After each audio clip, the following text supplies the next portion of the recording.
வணக்கம். இன்றைய தலைப்பு செய்திகள். கல்வியும் மருத்துவமும் தான் நம்முடைய திராவிட மாடல் அரசின் இரு கண்கள் என்று தமிழக முதல்வர் மு.க. ஸ்டாலின் தெரிவித்துள்ளார்.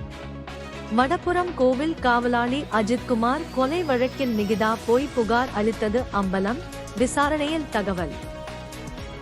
வட்டார போக்குவரத்து அலுவலக மோட்டார் வாகன ஆய்வாளர்கள் சிறப்பு சோதனை. கோவையில் வாடகைக்கு பயன்படுத்தப்பட்ட சொந்த கார்கள் பைக் டாக்ஸி பறிமுதல்.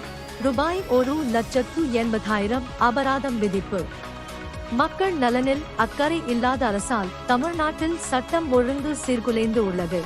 மத்திய இணை அமைச்சர் எல்.யு. முருகன் குற்றச்சாட்டு.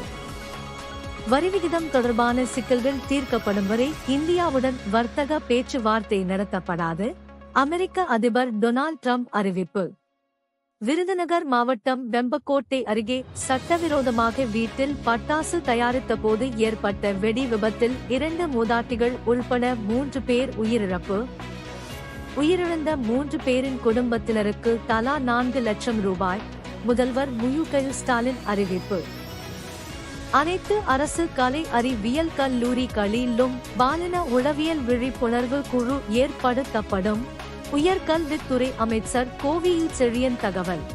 பாஜகவுக்கு ஆதரவாக செயல்படுவதாக தேர்தல் ஆணையத்தை கண்டித்து தமிழகம் முழுவதும் நாளை காங்கிரஸ் கட்சி சார்பில் ஆர்ப்பாட்டம் நடைபெறும் என காங்கிரஸ் கமிட்டி தலைவர் செல்வப்பெருந்தகை அறிக்கை.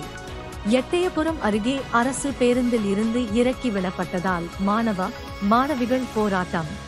டாக்டர் ராமதாஸ் நம்முடைய வழிகாட்டி, குலதெய்வம். பாமக பொதுக்குழு கூட்டத்தில் அன்புமணி ராமதாஸ் உருக்கமான பேச்சு. செந்தில் பாலாஜியின் சகோதரர் அசோக்குமார் சிகிச்சைக்காக அமெரிக்கா செல்ல நிபந்தனைகளுடன் ஐகோர்ட் அனுமதி. மொளசூரில் பல்லவர் கால கொற்றவை சிலையும் ஆலம்பூண்டியில் மூர்த்ததேவி சிற்பமும் கண்டெடுப்பு. மேலும் விரிவான செய்திகளுக்கு அரசியல் ராஜ்யம் மின்னிதழை படியுங்கள். நன்றி, வணக்கம்.